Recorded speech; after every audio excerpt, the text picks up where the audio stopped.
that everything is okay. Okay. Mko na zile pesa minimum ama maximum za kupea kikundi? Yeah, inategemea. Mara nyingi vile sasa tulikuwa na shida ya corona na shida ya economy katika nchi yetu, ingekuwa shilingi 1,100, mbeleni ilikuwa 200, lakini it has to be reduced kulingana na idadi ya wale watu wana apply, na interest yao na shida ambaye iko katika nchi yetu kwa mambo ya uchumi. Uwezi kuchukua shilingi 1,100 ukapatia kikundi moja, na unajua kuna vikundi wengi sana ambaye pia wanahitaji hiyo pesa na wangehitaji kusaidika pia. So tuna decide tu ile mode tunawapatia pesa nayo kulingana na zile nambari ya vikundi ambayo wameapply. Ndio. So it depends on the number of the groups those that they have applied. So ikiwa inaonekana most of the projects mara nyingi kwa hawa kina mama na vijana mara nyingi inakuanga table banking. So ukiwekea kikundi pesa 30,000 ama 50 juu ya meza ya table banking, umewafanyia kazi mzuri sana. Na tunajua na tuko na vikundi ambayo walipopata shilingi 50,000 kwa meza wafanye table banking, wakati huu wamegrow, wamefika mbali sana. Okay. So inategemea idadi ya wale watu kuna vikundi ambavyo ulianza na unaona vinafaulu. Yes. Of course najua hizi pesa hazitoshi ama zinatosha? Haitoshi hata. Haitoshi, lakini sio kama kukaa bila. Na kuna wenye wale vikundi ambayo wako serious wanataka kugrow, yenyewe hiyo pesa imewasaidia. Except idadi ya wale watu wanahitaji ni wengi. Imagine umefanya campaign county mzima, 11 constituencies, 55 wards. Yes. Umepiga hiyo campaign yote kuanzia hapa Maimahi hapa. Nakuru inaanzia hapa. Hapa. Umeenda mpaka kwenu Kuresoi. Alafu unapewa 77 million. Mwingine amezunguka tu hapo Molo. Anapewa 130 million to 140 million. And that is a problem now. Hiyo ndio shida yetu. Unajua Bwana Kangethe, tumekaa katika kwenye bunge la taifa sisi wote katika bunge moja, na umeelezea vizuri kabisa. Now mama county ama county MP anapata 77. For example Nakuru, I'm now talking about Nakuru. 77 million per that county, you know. Na kuna mjumbe moja ambaye ni haki yao sababu iko katika sheria, ana mjumbe moja for example, you know, any sub county in Nakuru anapata the minimum anaweza pata ni 130 million. Unaona hiyo expectation, lakini pia inalingana na ile kazi wanafanya sababu kazi yao pia ni mingi. Kazi yao ni mambo ya ujenzi ya mashule, mambo ya ujenzi saa zingine wanaweka sehemu zingine mabarabara, inategemea kazi yao pia. Kwa hivyo ningependa sana wananchi wote waelewe kwamba hata ukisikia malalamishi mingi kutoka every county ni kwamba mama county aonekane, mama county pengine aonekane, lakini eneo yangu ya Nakuru for example ni kubwa sana kulinganisha na ile eneo ya every sub county. So utapata mjumbe ameonekana katika sub county yake, utapata MCA ameonekana katika ward yake, lakini mama county kucover all the county na arudi itakuwa ni ngumu sana. So ningependa kuchukua hii nafasi kuambia wananchi wote ambao wananisikiza saa hizi kwamba covering as a county is not the same as covering a sub county. Ni ngumu sana cover kuingia yote safari moja vile wanaku expect. So utapata uzuri ya ofisi yangu, wacha niseme mambo ya Nakuru, nimeweka kila sub county nimeweka representative ya ofisi, na ninahakikisha kila ward imefikiwa, wamepata pesa yao, so that even if I don't cover everywhere, you know, lazima mkono yangu itafika pale na pesa itafika. Mheshimiwa Chelule, mimi kama mwananchi ambaye sielewi, mimi nakuona wewe ni mheshimiwa. Ni mambo gani nafaa nikuulize kuhusu? Maswali gani nikuulize ya maendeleo? Kwa sababu nikikosa maji wewe ni mheshimiwa wangu. Nikikosa barabara wewe ni mheshimiwa wangu. Nikipigwa na wakora mimi nakuja kwako. Alafu pia ikiti yenu ya mama county, I don't know, kuna watu sema ati ni flower girls. Ati hata haikufaa. Majukumu yetu katika bunge, wacha nikwambie majukumu yetu katika bunge ni mambo ya sheria na mambo ya uwakilishi na mambo ya oversight. All of us whether uko Senate, whether uko National Assembly, whether uko County Assembly, majukumu yako katika hizo bunge, kudunga sheria na kuketi kwenye hiyo bunge kuwakilisha watu yako, yani kwa niaba ya watu yako umeketi pale. Alafu oversight, kuangalia, kuhakikisha kwamba National Executive ama County Executive imetekeleza kazi yake kulingana na vile inahitajika. So ni three roles in parliament. So nikiketi kwenye bunge ya taifa leo, ninataka kudunga sheria ambayo inahusu kina mama, ama inahusu wakulima, ama inahusu watoto. Huwezi kusema ati sisi ni flower girls. We are not flower girls. So na inahitajika. Nilisikia during BBI, unajua hii kiti ya kina mama ilikuwa imeondolewa. Na hiyo ilikuwa ni makosa kubwa sana. Sababu tukiketi kwenye hiyo bunge ya National Assembly, tunawakilisha kina mama kwa mambo matatu. Hiyo oversight, hiyo mambo ya legislation, na hiyo mambo ya representation. Nani angeketi kwenye bunge kama sio 47 women? 47 women watangulia waketi kwenye bunge kwa niaba ya kina mama ya nchi hii, kwa niaba ya vijana katika nchi hii, you know. So we are not flower girls vile inasemwa. Ni vile tu, you know, matarajio ambaye wananchi wanawatarajia ni kubwa sana kulingana na uwezo yao. So ni maombi yetu kwamba watu wetu watatupatia kura. Kwa hizo kazi tatu umetaja, ni gani ambayo unaweza ukasema umefaulu kabisa? Umepata max mingi kwa hizo kazi tatu umetaja? Representation, oversight, even legislation. Yes. Kuna sheria yote, bill yote umeleta? Sijalete bill, lakini nimeungana pamoja na wabunge wenzangu kupitisha bill ambayo inahusu kina mama. Yes. Na watoto. Yes. Na mnapenda sana mambo ya wamama na watoto. Hawa ndio wengi katika society na ndio wako active. Yes. Haya, sawa. Kuna mheshimiwa anaitwa Karajawa Mariamu. Huyu ni mheshimiwa wa huko Naivasha East. Naivasha East. Yes. Anasema nikusalimie. Alafu, even in the assembly, when majority leader is a Kikuyu, the deputy is a Kalenjin. When speaker is a Kikuyu, the same happens. Ask mheshimiwa Chelule Wanjiro. Wamekubatiza, umekubali kuitwa Wanjiro? Nilikubali. Kwanza Wanjiro ni jina nilipata kutoka shule. Kwa hivyo sio juzi. Haya, sasa jina yangu ya zamani. Her plan or manifesto in the use of the 7 million she receives and peace in Njoro and Molo areas, alafu pia na huko Maela, especially wakati huu tunaenda kwa uchaguzi. Unajua Nakuru mambo ya amani, nataka uongelelee hiyo mambo ya amani. Hiyo ndio ya maana sana, and that is why unasikia jina yangu ya kisiasa ninaitwa Mama Cohesion. Ni kwa sababu ya amani. Kama kuna kitu nimeweka kibao-mbele kuliko hata kila chochote, kila kitu, nimeweka kibao-mbele mambo ya amani.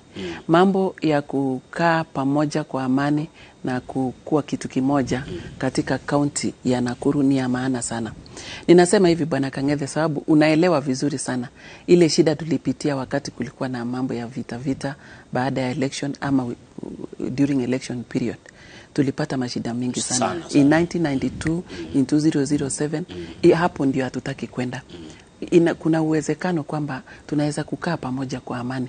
Tusikizane ni nini inaleta shida. Na ukiangalia ile vitu inaleta shida ni migawaji ya fedha na pengine opportunities. Na sisi watu ya Nakuru, acha nikwambie, kama kuna watu wazuri ni watu ya Nakuru. Ni watu ambaye wanaweza keti pamoja. Unajua, ninaongea leo kama kiongozi, lakini sina nguvu. Wenye wako na nguvu ni wale watu walinipatia kazi. Ni wale walinichagua. Na ukisikia hata watu wengine wanaomba viti ambaye inafaa wawe wameelewa kwamba hii ni kiti imesemekana wache iende upande ule. Unaona? Ni wale watu wanataka tu kuleta uhasama miongoni ya watu ya Nakuru. Lakini wacha nikwambie, kama kuna watu wako soba ni watu ya Nakuru.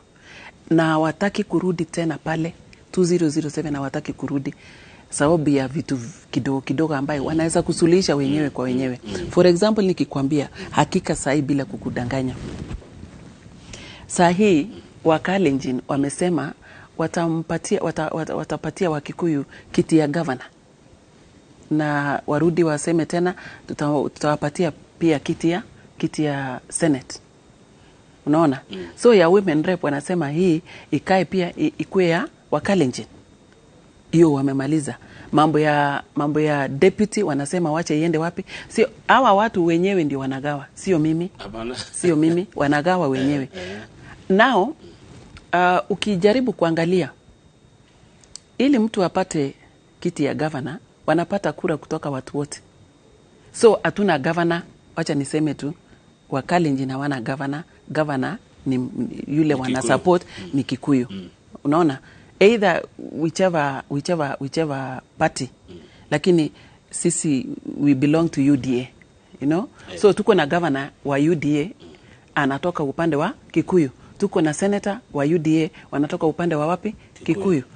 The same thing applies to those other political parties which I don't want to speak about, but you know, they are all of them, they are my people. Hii ndio maongeo ya wananchi wa Nakuru. And let me tell you, mimi nilipoketi kwangu na nikafikiria, no, I'm not supposed to be sitting there, down there in Kuresoi South when I feel I can deliver. So nilipokuja kuwaomba kura, imagine walinipatia wote. And as we are speaking about the two tribes, we are not only the two tribes in Nakuru County. We are so many tribes. So tunaonelea kwamba kama hiyo ingine itaenda na governor, kabla hiyo ingine itaenda na governor, na senate, na women rep, alafu kuna kazi katika county, kuna kazi katika national government. Pia makabila hao wengine wanaweza kuwa considered. Tuko na Wakisi, tuko na Waluya, tuko na Wajaluo, tuko na kabila zote, tuko na Wamasai, tuko na Waturkana, tuko na Waislamu. Hao wote, they also need to be considered either in the national government or in the county government. Lakini hebu nikuulize Mheshimiwa Chelule, tuchague mtu kwa sababu ya kabila yake au kwa sababu ya uwezo wake wa kuongoza na kutatua shida zetu? Tuangalie nini? Inategemea ile kitu inatuletea shida katika Nakuru. Okay. Kwanza tunachagua mtu sababu ana uwezo ya kudeliver, ana uwezo ya kutufanyia kazi Nakuru. Utashangaa in future tutachagua governor ambaye anaweza kudeliver. It's not necessarily that the governor should come from the Kikuyu or from the Kalenjin. You know, if someone proves that he or she can deliver, atapatiwa kazi. Hiyo ndio first, hiyo ndio what do we call, hiyo ndio checklist ya kwanza. Yes. Alafu sasa this other interest. What do you think is bringing a lot of conflict in Nakuru County? Inasemekana ni opportunities na resources, you know. So utaenda, that is where you will be pushed to say, okay, let this one go this way, or let this seat iende upande huu, hivyo. So hizo zote umesema kabila, hizo zote umesema kazi, hizo nini iko kwenye checklist. Asante. Hebu nikuulize, hii ni kitu mimi nafikiria mwenyewe. Hali ilivyokuwa 2013 na 2017 sio ilivyo kwa wakati huu. Yes, you are right. 2013 President Uhuru Kenyatta walikuwa pamoja na Deputy William Ruto. Yeah, yes. 2017 hivyo. Na wote wawili vile walishikana mkono, juu hata wao walishikana mkono pale ya furaha. Amani ikawa Nakuru. Mwaka huu 2022 hawako mrengo mmoja wa kisiasa. Yeah. Nyinyi watu ya Nakuru muko pamoja kisiasa ama pia mumeenda kama rais na naibu wake? Sisi watu ya Nakuru kitu ya maana sana ambaye tumeweka kipaumbele kuliko chochote ni mambo ya amani. Kuliko chochote ni mambo ya umoja katika Nakuru. So watu ya Nakuru ni werefu sana, wanajua vile watabehave. Wanataka amani kwanza, wanataka umoja kwanza. So hata kama ingawa kutakuwa na watu wengi ambaye watakuja na vyama mbalimbali, kuna vitu wataconsider. They will consider some issues vile umeuliza tu. Watasema okay, for example wanasema mimi bado niliwaeleza contract imeisha. Hivyo ndivyo nimewaeleza inaisha August. Na nikawaeleza bado niko na calling ya kuongoza katika Nakuru katika hiyo kiti ya kina mama. Nikaenda mbele yao na nimeomba kura and I want to thank them. Nataka kuwashukuru sana sababu walinipatia kura kwa nomination ambayo ilifanyika April. Wakanipatia niwe flag bearer ya women rep. Na hii nomination ambayo nilipata 86,000 votes. Si ati imetoka kwa kabila moja, imetoka kwa kabila zote katika Nakuru County. Nakwambia wenye wamefaidika kutoka kwa ofisi yangu ni kabila zote. watoto ambaye wamepata basari kutoka ofisi yangu ni kabila zote. Wale nimewapatia scholarship ni kabila zote. And the people of Nakuru are my witnesses. So ninakuja mbele yao kwanza kuomba kura na wakanipatia, wakanipitisha. Na ninaamini na waomba pia tunapoendelea sasa kuelekea 9th of August. Bado nitawaomba tu wasimame na mimi. Sababu amenipatia niwe flag bearer, wasini let down. Bado roho yangu bado inaniambia ni wafanyie kazi. I still have the same calling. So hii ndio tunasema kitu ya kwanza, na raha yangu ni kwamba viongozi wote, whether you are coming from which political party, kila kiongozi ameweka kibaumbele mambo ya amani. Kila kiongozi ya kanisa wameweka kibaumbele mambo ya amani. Kila wakulima, kila wafanyabiashara, kila mtu ako interested na mambo ya amani. Na hata sasa kama mama county, niye the might wa county reo. Na maombi yangu ni thayo. Maombi yangu. And you know, Bwana Kang'ethe, maombi ya mama inasikika. Siwe unaelewa? So maombi ya mama katika Nakuru na huyu ni might wa county Liz Wanjiro Chelule. Ni maombi yangu watu wakae pamoja katika Nakuru, watu wakae kwa amani, watu wafanye campaign kwa amani, watu wafanye uchaguzi kwa njia ya amani. Tukae na amani before and after election. And this is what is bringing me. Unaweza shangaa ni nini Liza Chelule anatoka huko Kuresea na kuja kuomba county. It is because we want to unite Nakuru County. Hatungetaka kuonekana ati tumekaa kando sana, ni kama tunafikiria kuna watu ambaye wamekuwa favored ama nini. Tukuje kiwanja watu watadecide. Surprisingly wali decide na wakanipatia kura. Lakini wakati unaomba kura zako za county, mama wa county, si pia unaombea rais wako kura? Kiongozi wako wa chama cha katika Mheshimiwa William Ruto. Katika mambo ya siasa. Sasa wakati unamuombea kura lazima katika mambo ya siasa lazima uwe na president. Uko na president, uko na governor, uko na senator, uko na women rep, uko na member of parliament, uko na MCA. Na katika mambo ya siasa ni vyama. Na chama yangu ni UDA. Nanielewa? Chama yangu ni UDA. Kwa hivyo ninapopiga debe kule, ninaombea rais wangu kura. Sababu hiyo ndio nyumba yetu. Yeye ndio kichwa ya nyumba yetu. So nataka tu kukuambia my president, mwenye ninamuombea kura kule Nakuru is none other than Dr. William Samoei Ruto. Ni mtu wa aina gani?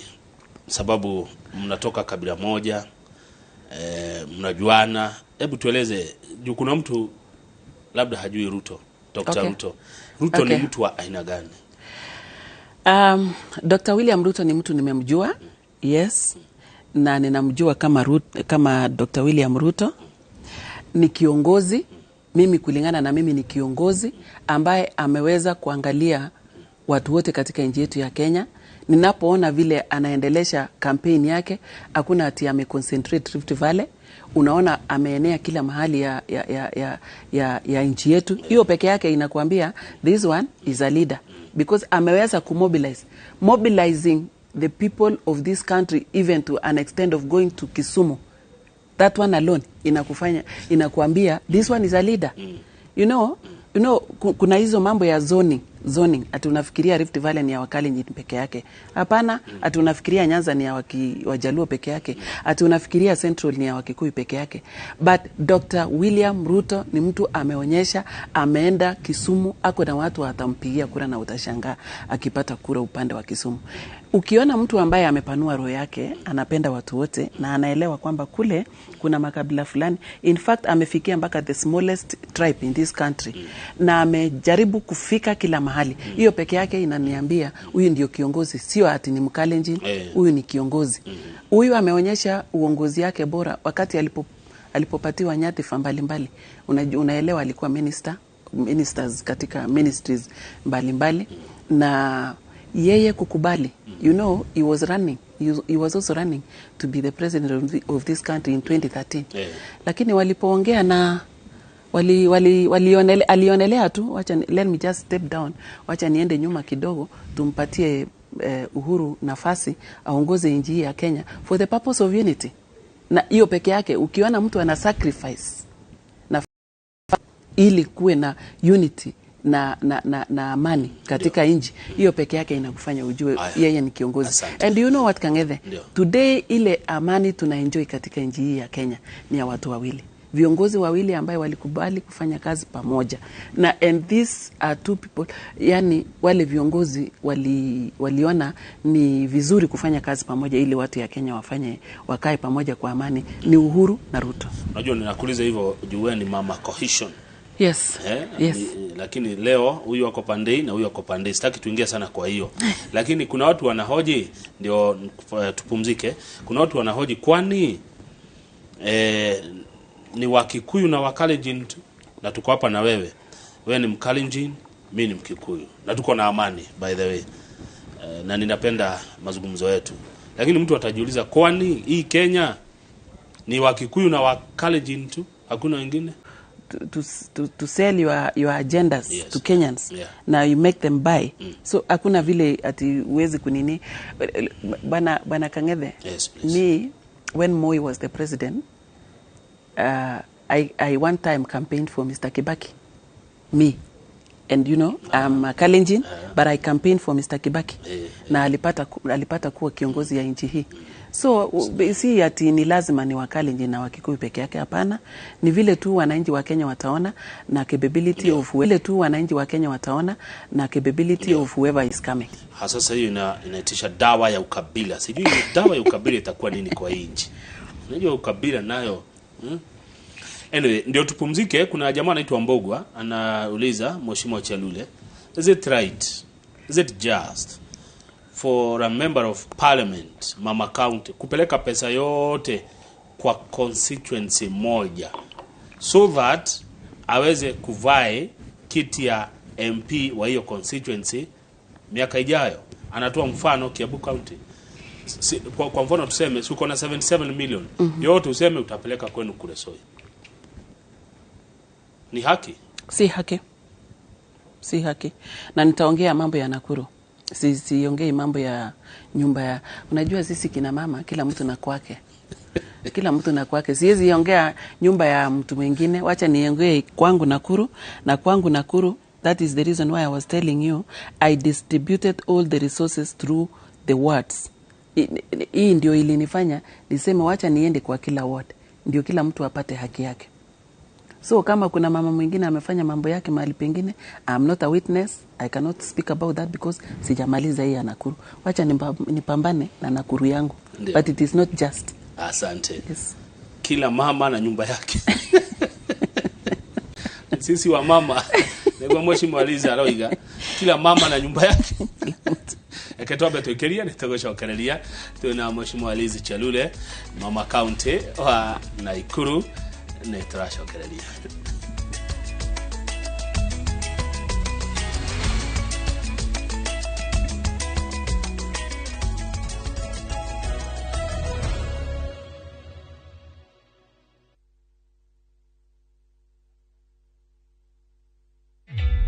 Introducing a new way to earn cash every time you buy airtime. Simply dial *487*2#. Buy airtime, pay for electricity or water bills for you or someone else, and get paid papo hapo.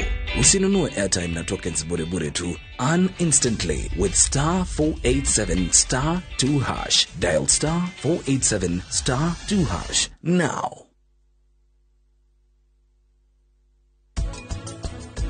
Kuketa kuona mundu ewe yene wi mundu mothe ni mega mundu mothe mesawa uracaria u no munene andu othe niki maragwita Prithvi ni nickname kana ni agito te Prithvi hari undu tari mwega ndirauga watu ikare na mwana hanini mathi kundugura ni ndurade busy ever ndugore mwana mathamiri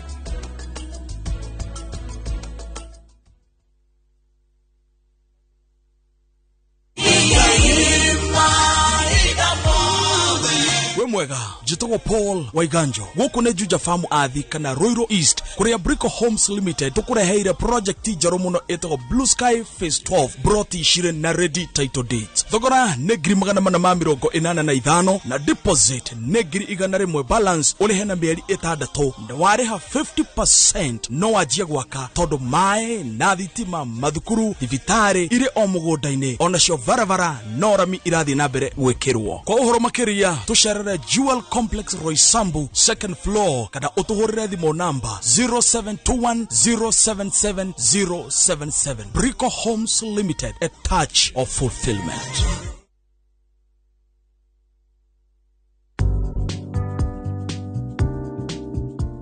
Gutereba mwiciririe na muonere wa maundu ni undu wa muthingi na wa bata muno wonjoria-ini. Biacara ni hitukagira ikiro-ini nyingi na kwoguo ni urabatara ucamba na matanya mega njira-ini yaku ya wonjoria. Muruna wa mani uria werutagira gwika makiria yuria erigirirwo aumagira ihinda riria riagiriru tondu muruna wa ma ni muruna nginya ground-ini.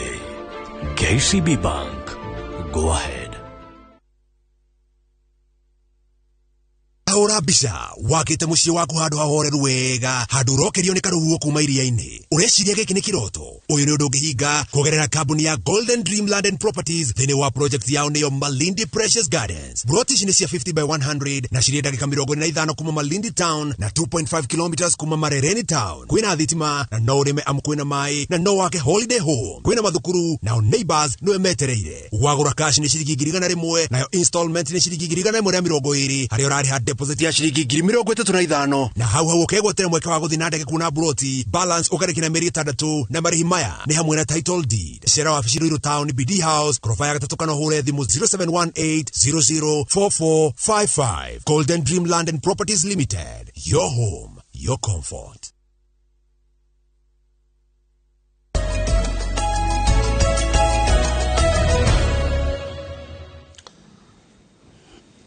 Haya, good. Thank you. Haya, netocokire twiriara-ini tumerudi hewani. Mheshimiwa Liz Chalule, Mama County Nakuru, na kuna mtu hapa anatusalimia na anasema shukrani kwa sababu ya basari. Asante. Wamepata na anasema pesa cia kesha basari ni sionekanaga masomo Mwangaza. Oh yeah. Uko na hiyo inaitwa hivyo? Kuna masomo Mwangaza ambaye nilisaidia watoto 33. Mwenye ametuma message ya kwa milima 3 huko Molo. Oh. Milima 3 huko Molo. Kuna mtu ako mwisho wa lami. Yeah. Hawaja kuona watu wa mwisho wa lami. Ni makonyo hote ile. Mwisho I know. Mwisho ya lami ni Mao Narok. Lakini vile nilikuwa nimekueleza Bwana Kang'ethe ni kwamba eneo ya Nakuru ni kubwa. Eneo ya Nakuru I want to believe that it is over than 6,000 villages. I cannot be able to cover. Lakini katika mchoro yangu ya kazi, kuna kazi imefika Mao Narok, kuna kazi imefika mwisho ya Lamu. Nikijaribu kwenda my records, ni hiyo Mao Narok ndio nilikuwa nikikwambia nimepatiana tangi kwa shule ambayo iko na idadi kubwa ya watoto. Ingawa mwisho ya Lamu ni mbali kidogo tena kutoka Mao Narok town. Lakini kuna vikundi ambayo wamefaidika katika mwisho ya Lamu. I know that. Hiyo ninawajua sababu tumekutana na hawa wakati wanakuja kuchukua macheti zao. Asante. Yeah. Dan Akonjoro anasemaje Dan? Dan anasema Nakuru ni cosmopolitan. Yeah. Na raundi hii hakuna kuchagua chama ni kiongozi. Raundi hii anasema tunaangalia kiongozi. Na kuna vile amewagawa na hata wewe amekupea kazi. Yeye anasema wewe uko hapo na utaendelea hapo. Hiyo ingine amechanganya. Wacha nisiseme ya wenye wako hapa. Si umeniambia tuongee mambo ya mwenye yenye iko hapa kwa meza. Alafu pia anasema umefanya vizuri, umesaidia vijana hapo Nakuru kusupply sausages. Sijui wabaia nini? Sijui ni ile kagari ya kusukuma ndani ya Konjoro. Huyo Dan kama nimemjua. Nafikiri ni kiongozi ya vijana katika Nakuru County ama ni nani huyo. Lakini vijana wamefaidika. Kuna hata wenye wamefungua petrol station. Haya, lakini pia kuna mtu wako Gilgil ana complain. Amesikia kwamba vikundi mingi ya wanawake ambao wamefaidika wako Kuresoi. Gilgil hawajaona kitu. Huyo rafiki yangu kutoka Gilgil, hiyo ni propaganda sasa. Ni propaganda kidogo sababu kama ninagawa pesa vikundi vitatu kwa kila ward. Na katika sub county ya Gilgil tuko na ward 5. So ni kumaanisha every quarter 15 groups zinapata pesa kule Gilgil sub county 15 groups. So every quarter, and we have 4 quarters. So kama ni 15 times 4 60. Hiyo ni 60. So 60 groups ikifaidika, kwa kusema kweli, na mtu anasema ati nimepeleka pesa kuresoi, sio, unaona tu ni propaganda. Ni propaganda. Even my spirit haiwezi kunikubali ati ni. So ile wadi moja ikipata vikundi 3 ni wadi zote 50 na ngapi? 55 including Kuresoi, South and North, including Rongai, including Joro, including Gilgil. Kwa hivyo huyo ni propaganda. Unajua wenye wanataka hii kiti yangu pia, wenye wanataka hii kiti yangu, siku na wamama ambaye wanazungukia hii kiti yangu, hii kiti ya women rep, ambaye pia kikatiba wako na haki, lakini si unajua wako na supporters yao. So huyo ndio moja. Supporter ya William. Hebu nikuulize kwa maoni yako, kwa nini watu wa Nakuru wakurudishe kwa hii kiti Mheshimiwa Chelule? Kuna sababu karibu 2, lakini moja ya maana ni the mode of distribution of resources. Ukisikia kuna kikundi wamefikiwa kule Maimahio, urudi usikie kuna kikundi ambaye imefikiwa kule Waseges upande wa Subukia. Urudi uende Molo pale kule Milimani kuna vikundi wamepata. So it is the mode of distribution. Hiyo ndio wananipendea, you know, hiyo ndio roho yangu inaniambia. Fair distribution of resources, because if there is no fair distribution of resources there will always be conflict. Na mimi ni mhubiri ya amani. Mimi ni mhubiri ya amani day and night. Ninakunywa amani, ninalala amani, navaa amani. Ninapenda amani. Kwa hivyo mimi ni mhubiri ya amani. Nani huharibu amani? Amani huharibiwa na nini? Inategemea vile watu wanaongozwa. Inategemea vile watu wanaongozwa. Na nimerudi kujua, sababu kabla sijaingia mambo ya siasa, pia nilipenda sana mambo ya nilikuwa member ya District Peace Committee during those old days, before the Constitution. No, in the old Constitution tunaita county district. So nilikuwa member ya Peace District, member ya District Peace Committee. Nilikuwa member pia ya Peace Caravan. Wakati tulikuwa na shida, I was in that caravan and I was heading the caravan. Kwa hivyo hii mambo ya kuunganisha watu, kabla hujaenda kuhubiri amani, lazima ujue ni nini inaleta shida. Na tulipata shida mingi inaletwa na mode of distribution of resources and opportunities. So mambo kama wale wananchi ambayo wamepatiwa nyadhifa mbalimbali wamegawa resources mzuri, hiyo ndio njia moja ya kukutanisha watu. Unaweza amua kama kiongozi kwamba unaweka water point mahali fulani ambaye kabla zote watakuwa wakikunywa maji hapo. Hiyo ndio njia moja ya kuleta watu pamoja. Unapeleka miradi ya uchezaji, zile za kuleta vijana pamoja. Hiyo ndio njia moja ya kuleta watu pamoja. Kwa hivyo tunahitaji wale watu watachukua resources ama mambo ya kazi yao inaenda kulenga ile kazi ambayo italeta watu pamoja. Asante. Na wakati tunaongea kuhusu kuleta watu pamoja na mambo ya amani, kuna mahali ningetaka muangalie sana kutokana na message ambazo zinakuja hapa pale Njoro. Njoro hiyo iangaliwe wakati wa uchaguzi. Huko kwingine naona kuko sawa, lakini ma message zangu hapa Njoro inafaa iangaliwe sana. Bwana Kangethe, mambo ya Njoro, unajua viongozi mbalimbali wanatoka kule na kuna wale viongozi ambaye wanapenda uchochezi sana. Mimi ningependa kuchukua hii nafasi kusema wale wote ambaye wanawania viti mbalimbali tuweke kipaumbele mambo ya amani. Na uwezi kuweka kipaumbele mambo ya amani ikiwa unaongea vitu ambaye una insight wananchi. Kuna viongozi ambaye wanaenda wakiuliza kura kwa njia mbaya, kusema Kwanza kuna kiongozi moja ambaye anasema mkipatiana kura kwa chama fulani mashamba zenu zitanyang'anywa. Something ambaye ni uongo kabisa. Huwezi kukutanisha mambo ya shamba. Shamba is a key thing. Shamba ni kitu ya muhimu kwa maisha ya binadamu. Sababu huwezi kusema wewe leo ni Mamaliza Chelule na huna makao, huna nyumba, huna hakuna mahali unakaa. Kwa hivyo the issue of land is very emotive. You cannot just link it with politics. Wale watu wanachaguliwa, na ni maombi yetu wale watu wanachaguliwa, wachaguliwe waende watengeneze sheria mzuri ambaye italete watu pamoja, watatengeneza sheria mzuri ya kuhakikisha mambo ya mashamba iko sawa, mambo ya title deeds kila mtu amepatiwa title deed yake, mambo ya chochote ambaye inahusu mambo ya mashamba. Sheria mzuri itengenezwe na itatengenezwa na wale viongozi ambaye wamechaguliwa. Na kuna viongozi ambaye hawana agenda kabisa, hawana agenda ya kuuzia wananchi. So agenda ambaye wanapick agenda moja ambaye inafanya watu wagongane pamoja.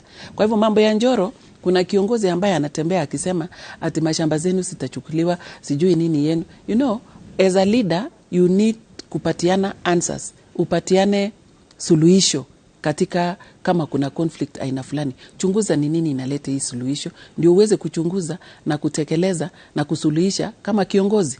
Lakini uwezi kuwa unaenda unatembea unaomba kura sababu huna agenda, unaanza kusema mambo mengine that is so emotive, unafanya watu wapigane. Watu ya Njoro nataka kuwaeleza kwamba inafaa kabisa tukae kwa njia ya amani. Mambo ya mashamba tusiunganishe mambo ya mashamba na mambo ya siasa. Let us, why don't we talk about water? Na watu bado wanahitaji maji. Kwa nini tusiongee juu ya mabarabara? Na watu wanahitaji mabarabara. Sisemi Njoro peke yake, katika Nakuru County mzima na katika makaunti zingine. Mashida ambayo inakumba watu katika nchi ya Kenya ni mambo ya maji, mambo ya stima, mambo ya barabara, mambo ya mashule. Kwa nini? Why should someone pick the issue of land? It is because he knows that it is very emotive na inaweza kugonganisha watu. Watu ya Njoro msikubali kugonganishwa. Asante. Kuna mtu wa Elbagon, haya anaitwa kama mimi, anaitwa Kamau. Kwa Elbagon anasema uliwasaidia kufungua hii ya kuosha magari pale wanaitwa New Kasarani Youth Group. Kwa hivyo wanakuambia asante. Thank you. Uliwarushia 1,100. Thank you. Wakanunua tangi na wakanunua machine. Alafu wakaendelea kuendelea wakajinunulia. Sasa from now then wamefungua branches mingi. Hiyo ndio bottom up. That is bottom up. Hiyo ndio nilikuwa nikikueleza. And that is what tunasikia bottom up, unga itakuwa bei rahisi, maziwa itakuwa bei rahisi. Bottom up ndio hiyo. Very soon utajua. Hiyo ndio bottom up. Kusaidia vijana, unawanunulia machine na unawanunulia tangi. So watakosa kwenda kusurura, wanafanya kazi yao na watakuwa na uwezo ya kujinunulia machine nyingine na waendelee hivyo. Na sio hawa peke yao, kuna vijana kutoka Naivasha na nina hakika wananisikia. Niliwapatia pesa, tuliwapatia pesa tena 1,100. Wakaweza kufanya nini? Wakafanya mambo yao mpaka wakaanza kufunga maji. So they are packing water kule Naivasha. Kuna kikundi ya kina mama kutoka upande wa Kuresoi South, wanaitwa Shalom Women Group. Tuliwapatia pesa, wakanunua seedling ile ya chai. Na wakaporesha mpaka ikafika kiwango kila mtu alipata chai yake ya eka moja. Isn't that bottom up? Okay. Haya, unajua sasa mimi siwezi jibu. Lakini mimi nashangaa, kwani Kuresoi North ni vijiji kama gani? Ni Matora Tamariko? Sababu kuna message nyingi sana hapa zinatokea huko. Kuresoi North. Kuresoi North. Kama yes. Hakuna maendeleo. Kunayo sana. Kuresoi North. Sasa sijui ni wapi na wapi, lakini mingi sana Kuresoi North ni kama Kuresoi North haiangaziwi. Inaangaziwa sana. Bwana Kangethe, mimi ni mtu si nimekwambia mimi ni mhubiri wa amani. Na Kuresoi North wamepata haki yao vile wengine wamepata. Nikitaka kutaja moja, kuna kikundi ya kina mama hapo Mung'etho walipata hema na viti 100. Nikaenda kikundi ingine upande wa Kiptororo wakapata hema na viti 100. Nikaenda Kamara, kuna vikundi ya kina mama walipata kondoo na kondoo ya sheep walijinunulia, alafu kila mmoja amepata zake. Kule Kamara pia kuna kina mama ambaye wamefaidika, kuna vijana ambaye wamefaidika na ile mashini ya kugongoa mayai kule Kamara. Inaitwaje? Incubator. Wamepata vijana wamepata incubator. So wanaweza kusalisha vifaranga na kuuza hapo village. Wamepata hakuna ward hawajapata haki zao. Lakini hiyo pia huyo mwenye amesema hivyo ni kama kuamini kwamba wameamini kwamba hawajafikiwa. Ni kwa sababu mwenye nilikuwa nayo the representative mwenye nilikuwa nayo ni mtu hangeangaza kwa kila mikutano. You need to create awareness kukiwa na mkutano ya kanisa, mkutano yote kwamba hii kikundi wamepata hii, kikundi wamepata hii, ile kikundi wamepata. Otherwise wamefaidika sana. Wamefaidika kama vile wengine tu. Okay, asante. Ni vile nimeona message mingi ya huko Kuresoi North. Mpaka nikashangaza inatokea wapi na kuna nini. Kuna mtu anaitwa John Marsh. Yeye yako Rongai. Anauliza kambi ya moto Boro Lengenet. Sasa hii ni kusemaje? Lengenet, yes. Lengenet is a village in Rongai. Yes. Huko mmemwaga maendeleo sana huko. Why only? Juu anauliza why only kambi ya moto Boro Lengenet, John Marsh. Lengenet iko katika ward inaitwa Visoi. Inaitwa Visoi ward. Penye Visoi ward wamepata ni kama vile Soin ward wamepata, ni kama vile Mosop ward wamepata, ni kama vile Solai ward wamepata. Kila ward wamepata haki zao equally. Okay. Yes. Haya kuna the reason why huyo anasema mambo ya Visoi, the reason why anasema ni kwa sababu mwenye alikuwa alisimama kuomba kiti hapo alikuwa ni mtu ni mama ambaye alifanya kwa ofisi yangu. Kwa hivyo wanaona kama pengine whoever is doing that message pengine alikuwa contestant mwenzake ama nini. Otherwise nilihakikisha kwa kila ward kama ni hema 3 ni hema 3 kwa kila ward. Okay. Yes. Haya pale Subukia kuna mtu ananiambia ni kushukuru uliwasaidia wakawa na salon. Yes. Pale Subukia na wanakujua kama Mama Cohesion. Anasema shukrani kwa kuleta hiyo salon. Michael ako Kiptangwanyi iko pale. Gilgil. That is Gilgil. Huko wamepata kabasari. Wamepata basari. Na hii basari unapeana kwa njia gani? Mara ya kwanza tuliamua kupatiana 10,000 to 10 students, needy students. Especially those extreme needy students. 10 for every ward again. Tunapatiana kila kitu kwa ward. Hatupatiani kwa constituency. So ward ya Kiptangwanyi iko katika ward fulani. Is it Kiambu ward or what? In Gilgil. What I only want to tell you Bwana Kang'ethe ni kwamba kama ni basari walipata basari watoto 10,000 10,000. But later on baada ya corona tukaonelea to reduce from 10 to 5 so that badala ya watoto 10 kufaidika tukaongeza namba ikuwe wengi. Lakini pesa ikuwe kidogo. Pesa ikuwe, of course, nambari zikienda juu pesa ina reduce. Na tulifanya hivyo kwa wale watoto wanaenda shule ya secondary school ile day. Najua day mtoto tu anapatiwa shilingi 4,000 sijui na 800 ya lunch peke yake. Na serikali inalipa school fees yake. So tukaonelea kulenga watoto kuliko wakae nyumbani. So we started giving them 5,000 for every student to 20 students in every ward. Lakini kusaidia watoto wengi na kubakisha ni vizuri usaidie mmoja amalize ama ni wengi lakini mapengo mingi. Katika ofisi yangu nilichukua watoto 33 from extreme needy families, irrespective of their tribe, irrespective of anything. Nikachukua watoto 33 kuhakikisha kwamba tumewapatia scholarship kutoka form 1 mpaka form 4. Today I'm a proud mother county sababu hawa watoto wote 95% waliscore B+. So hii ni material ambaye hawa ni material ambaye wanaenda university. And this is one reason as to why I'm praying my God na ninaomba watu ya Nakuru wanipatie nafasi hawa watoto waweze kwenda university wamalize, lengo langu itimike. Sababu nilisema katika ile family ambaye wanaonekana wako chini kabisa, ni kama hakuna taa kwa hiyo nyumba. Tukasema wacha tuchukue hawa watoto, siku moja watakuwa taa katika manyumba yao na katika maeneo ambayo wanatoka. Haya, good. Wacha tuko karibu kumalizia. Hebu unajua mimi huongea na wewe Mheshimiwa Liz Chelule. Mimi huongea na governor ya zamani ya Bomet, Mheshimiwa Isaac Ruto. Yes. Na pia mimi huongea na Kimei, Arab Kimeli wa hapa kwetu Citizen. Okay. Na pia nilikuanga na mdosi wangu Mheshimiwa Farida Karonei, siku hizi ni waziri wa mashamba. Okay. Hebu tueleze na nikubalie tu niulize, Wakalenjin ni watu aina gani? Ni watu wazuri sana. Ni watu resilient, ni watu wazuri, ni watu si wachokozi, ni watu wakarimu, ni watu ambaye wako tayari kufanya kazi na wananchi wengine wa Kenya. Ni wale watu hawawezi kusema ati fulani hawezi kaa hapa. Ni watu ambaye sisi tumefunzwa ukarimu sana. Uwezi kwenda kwa Mkalenjin uulize maji akupatie maji piwa.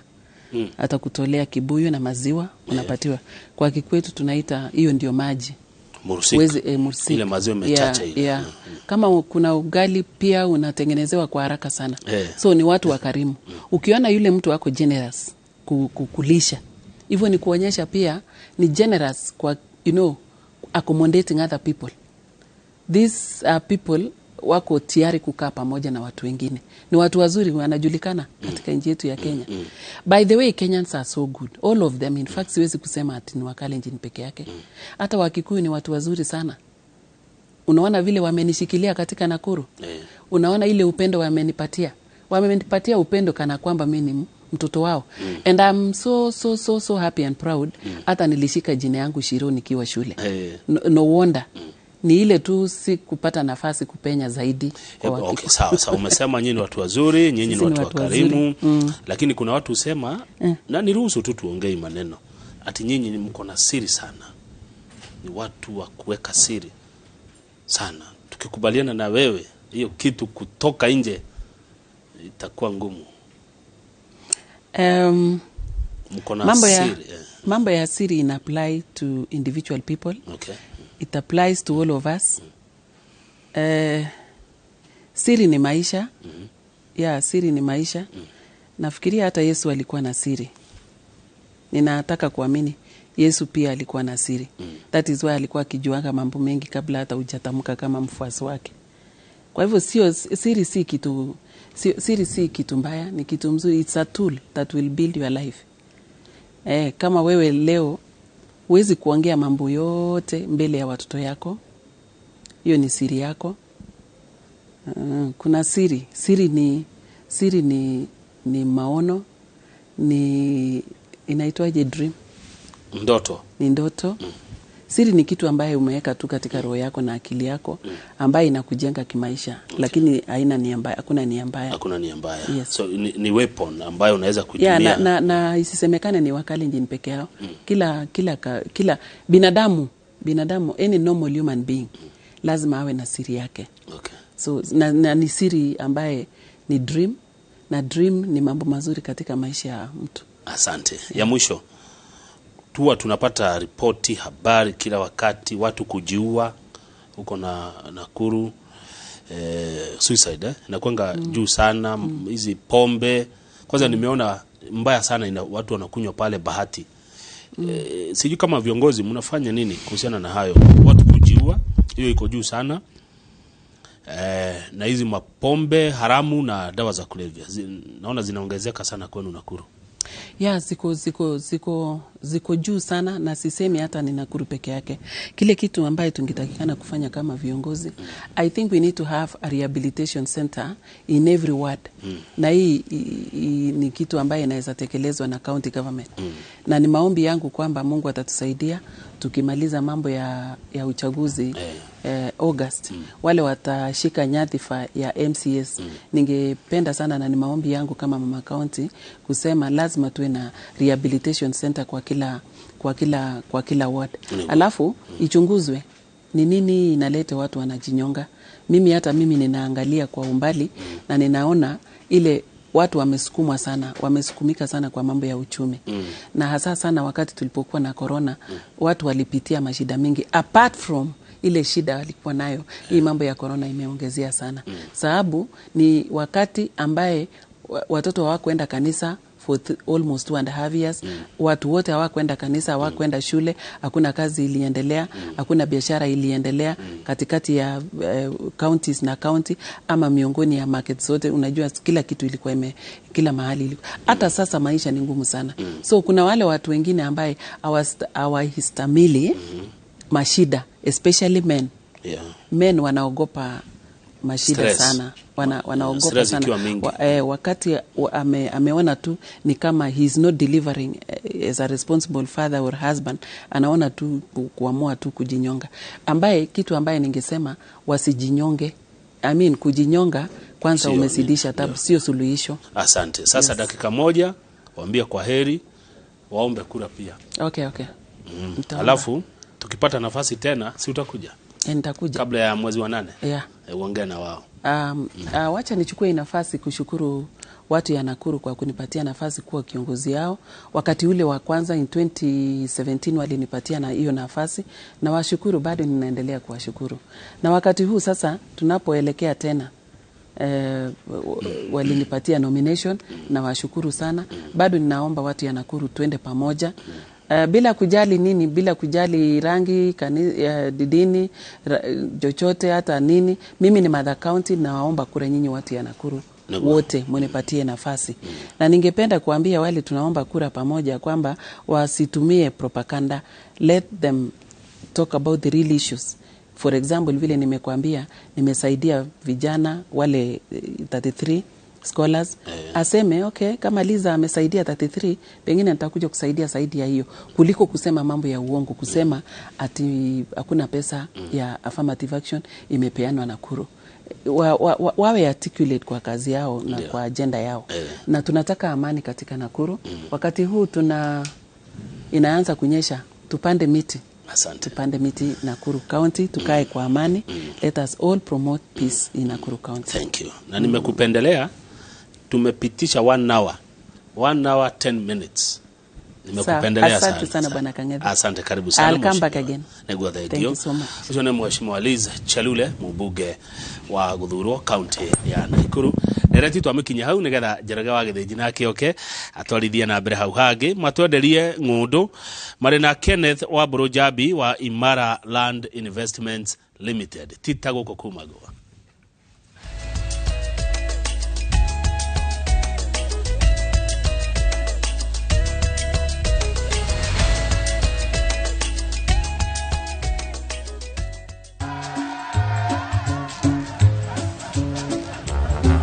Niaje, unajua juzi nilisikia kuna politician fulani alisema kitu controversial sana, lakini si unajua vile watu saa zingine upenda kuongeza chumvi kwa story. Mimi nilikuwa nataka kujionea mwenyewe nisidanganywe. So ngoja kiasi.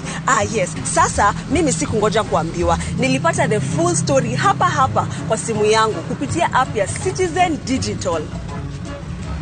Hata wewe unaweza pata hii app pia. Unataka nikuoneshe? Stay informed on all the news and events as they happen across the country, the continent, and the world at large. Download Citizen Digital, Kenya's #1 news app. Bũrũri wa Kenya nĩguo tongoretie thĩinĩ wa Africa harĩ wendia wa matunda thĩ cia nja nĩguo export makĩria makorobia ma hash, na nĩkĩo Jayquat Enterprise rĩu nĩ marakwenderia mĩtĩ ya matunda ya gĩkĩro kĩa igũrũ. Ũkogũre makorobia ma hash, makadamia, mababaĩ, passion, macungwa ma pixie, maembe na matunda mĩthemba ĩngĩ mĩingĩ. Matunda maya nĩ mathuthurĩtio na makahĩtũkio nĩ rũhonge rwa KEPHIS, matigiagwo nĩ mĩrimũ kana gũthĩnio nĩ tũtambi. Ningĩ wagũra mĩtĩ ya matunda ũkaheo motaro nĩ agronomist kuma Jayquat. Ũhoro makĩria hũra 0724-256-696 kana 0735-978-255. Ithuĩ Lesedi Developers nĩtũkũreheire Woodlands Estate Phase 2 Keno Makuyu, mrodi cia 40/90 iria irĩ 5 km kuma bara ya Keno Marua Highway iria iranenehio tuĩke dual carriage. Tũrakwenderia na thogora wa 550,000 Kenyan shillings ĩrĩ ta offer, tũgakũhonokeria ciringi 150. guku kwina mai, thitima, ugitiri wa kuigana, mathukuru hamwe na motungata mothe mabata ma muingi. No gurena wake utuike umwe wa ma neighbors ukianagirira riri na uthaka wakuo wina family yaku. Gutwarwo kuona ni o muthenya hatari marihi. Niguo kubuku guthie kuona. SMS retwa keno kuri 23934. Dauga kiugo keno utume kuri 23934.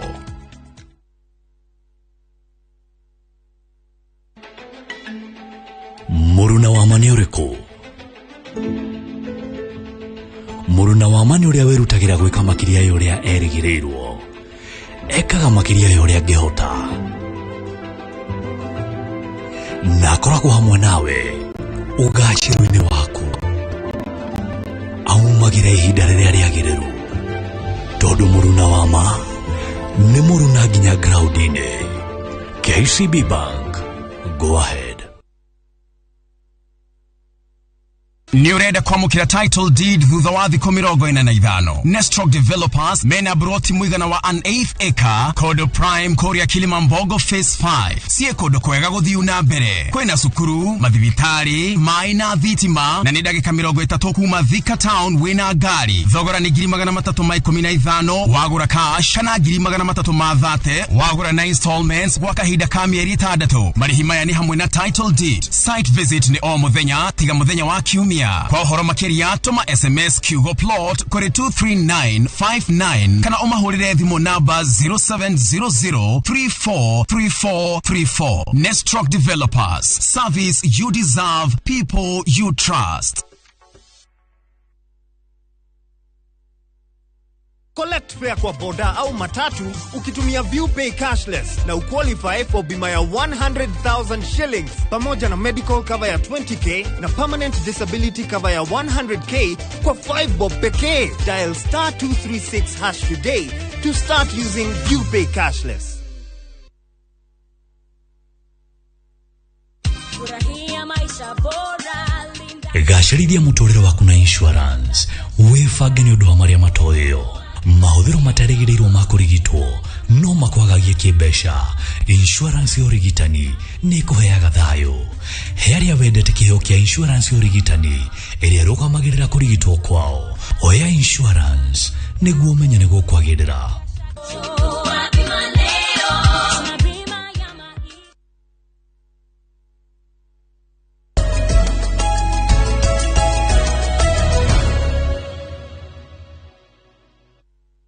Niwega muno ni ndu wa guthi na mbere guikarania na ithuĩ na nĩ twakena muno ni ndu wa gwitikira gutwaranaga na ithuĩ hindi ciothe tabarĩra-inĩ no wendete ya Inoro Rucini.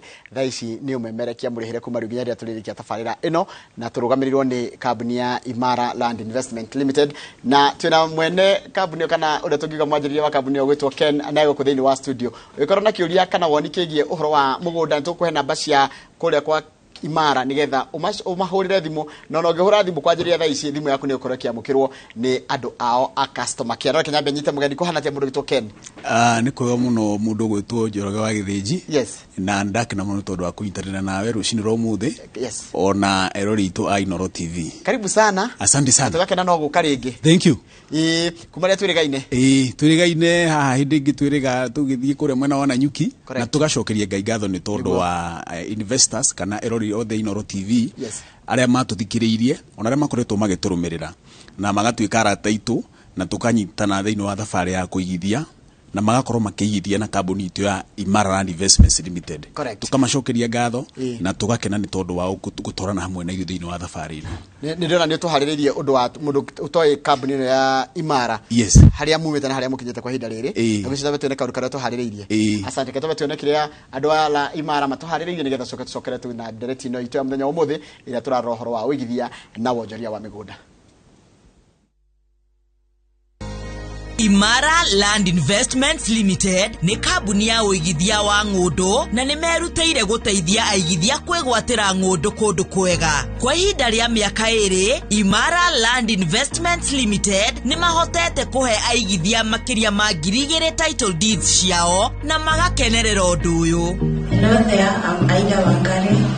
I've been to Saudi Arabia and I thought of investing, and Imara Investment Limited was my first choice.